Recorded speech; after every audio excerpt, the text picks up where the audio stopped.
Welcome to the Loved Called Gifted podcast. This is your place to come for musings about spirituality, identity and purpose. I'm your host, Catherine Cowell.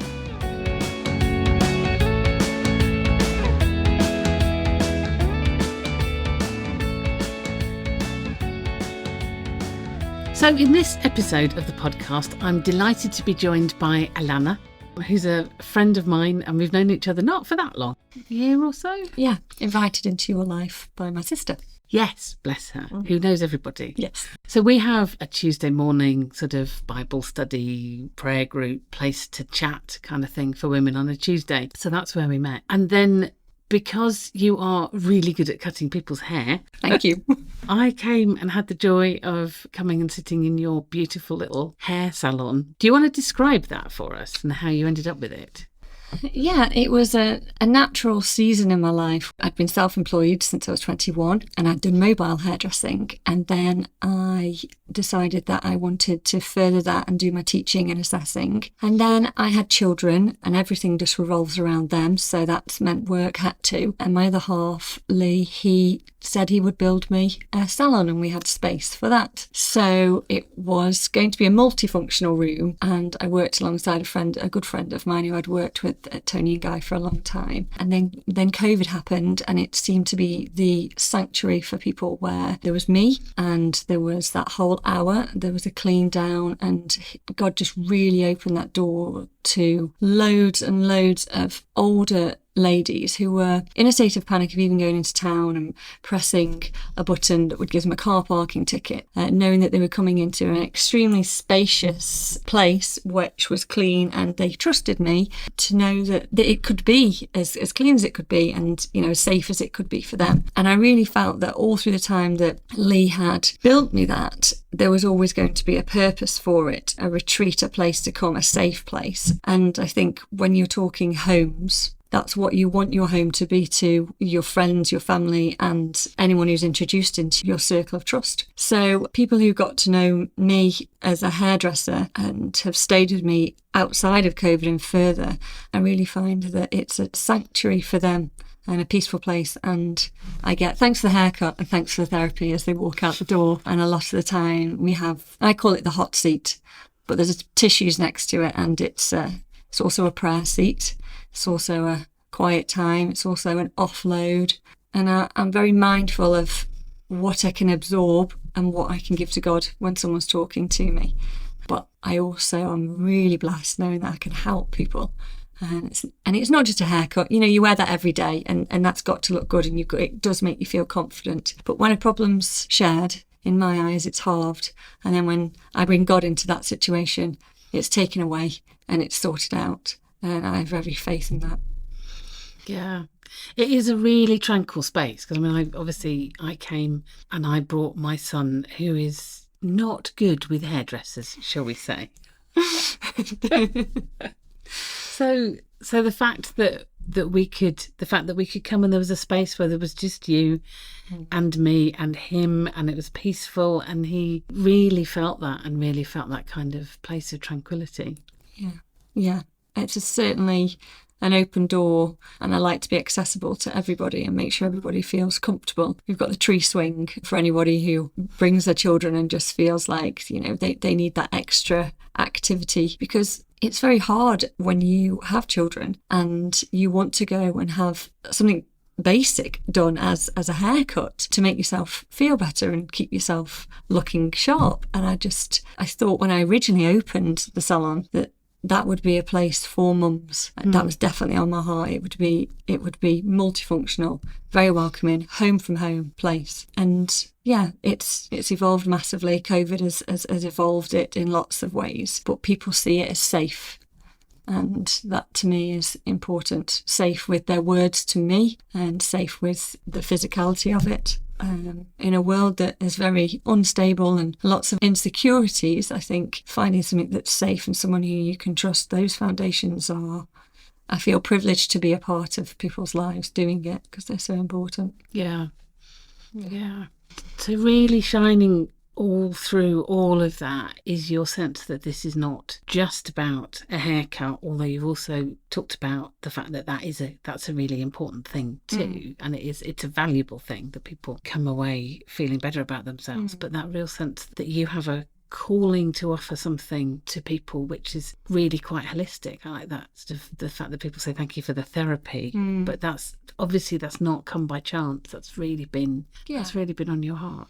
I think you're either open to helping, and I feel in such close proximity of people, making someone feel comfortable is something that I've just learnt over the years. I mean, I am 38. I started hairdressing whilst I was at school, actually did my work experience. So that's something that you learn along the way, but it's whether you want to accept that you are not just a hairdresser, you are something more than that, and you can give more if you're willing to open yourself up to that and receive. And I've tried over the years to move away from hairdressing.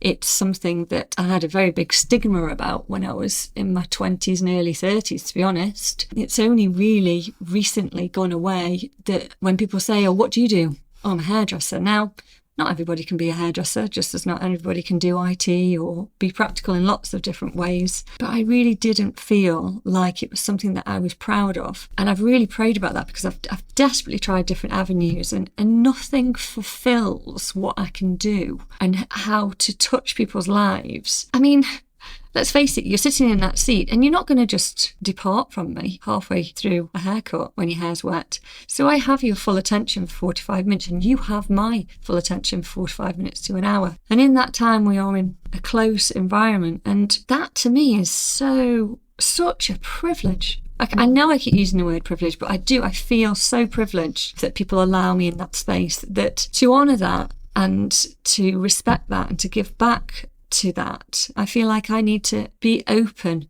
and really real and human, which, you know, a lot of people have the niceties and the, oh, where are you going on your holidays, and natural hairdresser chit chat. There's a stigma that comes along with it. And I can safely say I definitely don't have that. I don't overly think my questions, and I think massively the lead that I get from people when they sit in that chair and know that they maybe have something to share with me. One conversation leads to another, like tears and laughter all the way through. And it was very hard not to hug my clients in COVID, let's just say that. I like a good hug. I love a good hug. I think it's a wonderful way to express love. Yeah, that was a struggle, and I think that went and took me deeper because I couldn't hug my clients. My emotional connection had to go that little bit deeper, so they knew that I cared. It wasn't just, you're here for an hour, let's entertain you, let's entertain me. It was genuine. And I hope and pray that my clients know that they are really loved. Yeah, I'm sure they do. And just the fact that actually you give people a really big chunk of time when they come and see you. There's no sense of dashing in and dashing out. There's a real sense that they would come feeling that this is my space. This is my space to have a treat. And this is a place of tranquility. And the fact that there's just you and them does mean that there is kind of a privacy around that. Very much so. And I'm really interested in that language that you use of privilege, because I think often it's when we feel that something's a real privilege, it's often a really good clue that that's absolutely what we're called to do. True, yes. Never seen it like that, but absolutely. Yeah. Yeah. Well, I know that I've been running away from it, and I know that God shut so many doors. So I think I'm sitting with it now, and I'm sitting happy with it, peaceful about it. I don't really know what's next because I've stopped thinking what's next. Yeah. Was it interesting when you were talking about it that part of your wanting to run away from it was to do with the stigma of hairdressing, which is interesting because I think often we kind of think I ought to do something which has a grand label attached to it. Yeah, there's huge value in hairdressing. I don't know if you know, but one of the careers which has the greatest job satisfaction is hairdressing. If you talk to people about what people who are happy in their work, hairdressers come kind of right up there. I've never been unhappy in it. Yeah. It's never been a moment where I've left work and thought, I really, really don't like this job. I just always thought I'd just do something different. And even if you ask my mum, you know, my brother and sister both went to university, and she said, are you sure you don't want to go to university? And I said, no, no, I'm really fine with this. And if I change my mind, I can always do further education. But this is a great fallback on any level. If anything ever went wrong, I always have these skills. And I work for a fantastic company, like gaining those skills. I did a lot of travel with that, which opened other doors. But I think it's the vast amount of people that you touch. When you have a set job and you go into that work and everyone else is doing that set job, you are embodied in that workspace doing that set job. There doesn't seem to be a variance to it the way I see hairdressing out. The networking, the contacts that I have because of the people that I know. And it's like going to university every day because someone will come in and tell you a fact. And it's like every day's a school day. You'll learn something new about them, something what they've learnt, read, been, travelled, experienced, and you'll learn to share those things because someone's sharing them with you and it's a good news, so you want to share it with others, and it's just a wonderful platform to have, and I respect the platform that I have.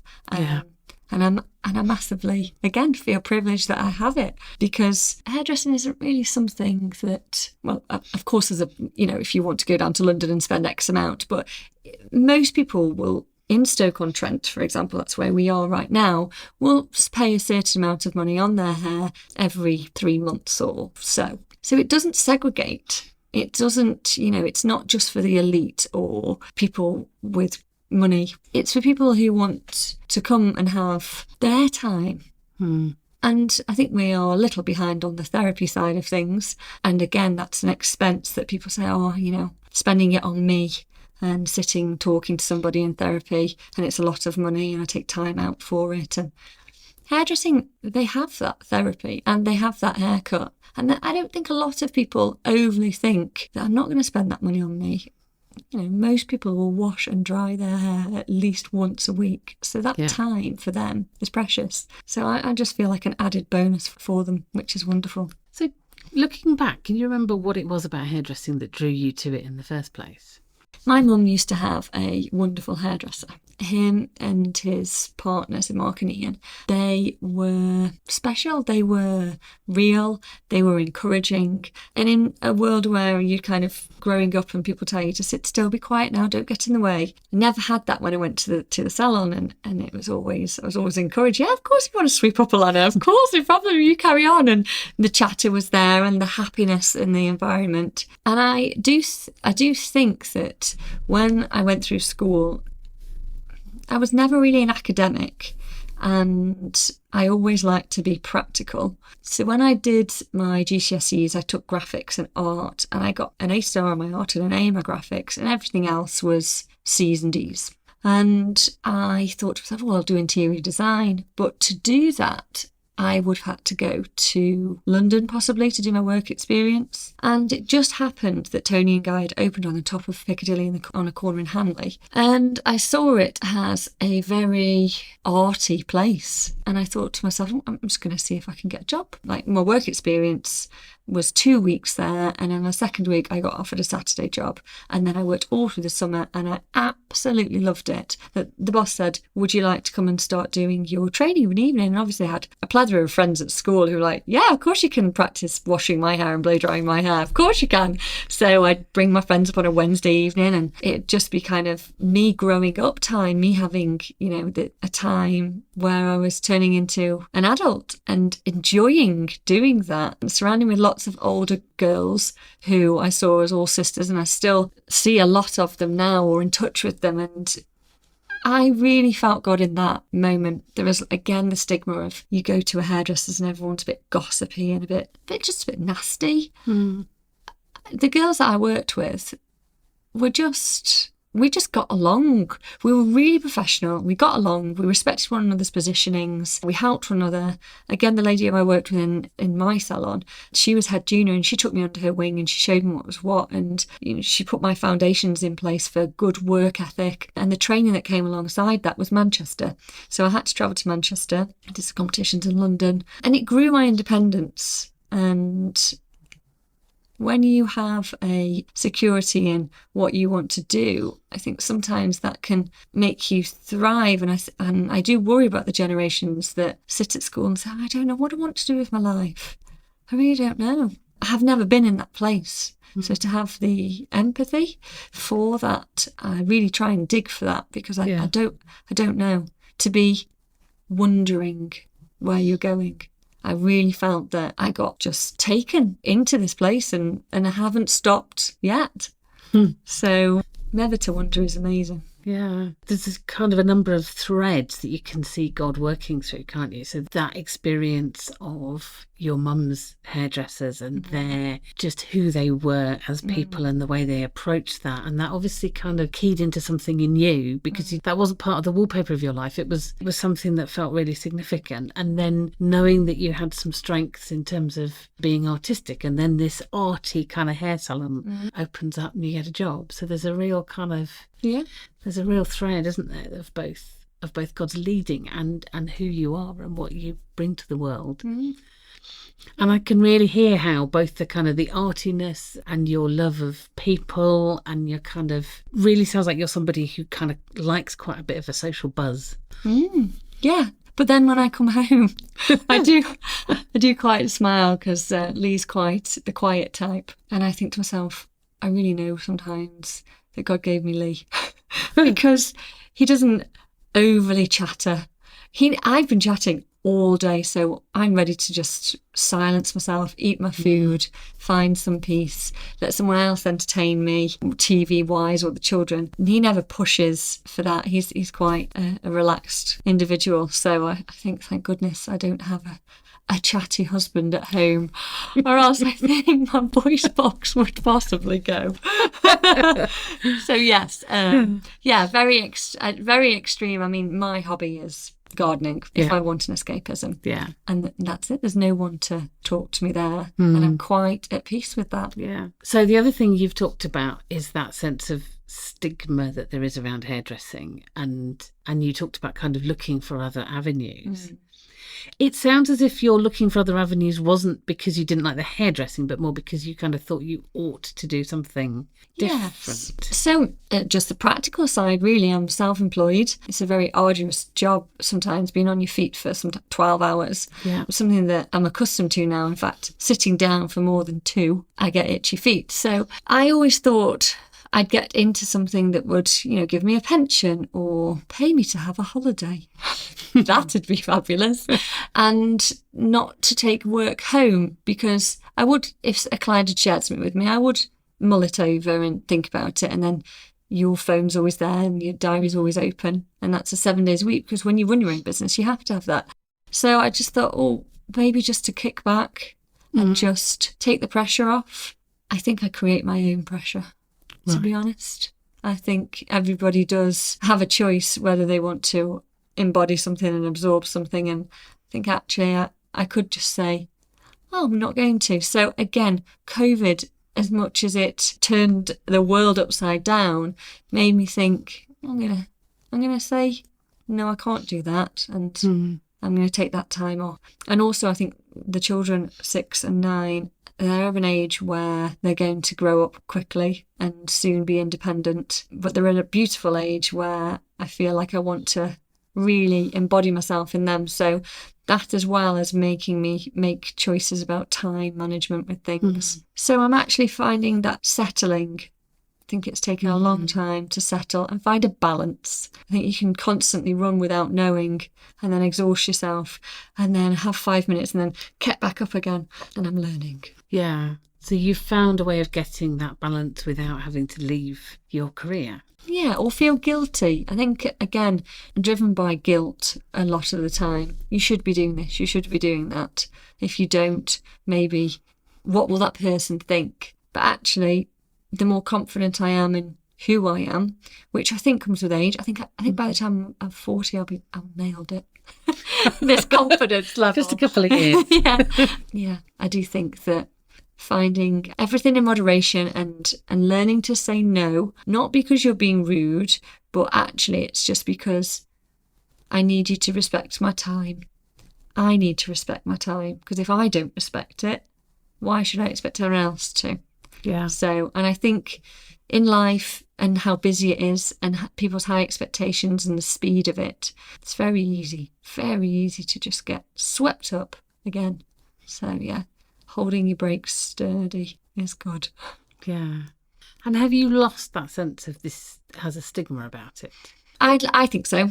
Yeah, I think I have. And again, that's a self-worth, knowing that what I provide within the service that I give has made me realise that, I'm not a normal hairdresser in lots of respects. I don't think I'll ever be able to transfer it into a therapist of any sorts, just because I'd have to sit down then, wouldn't I?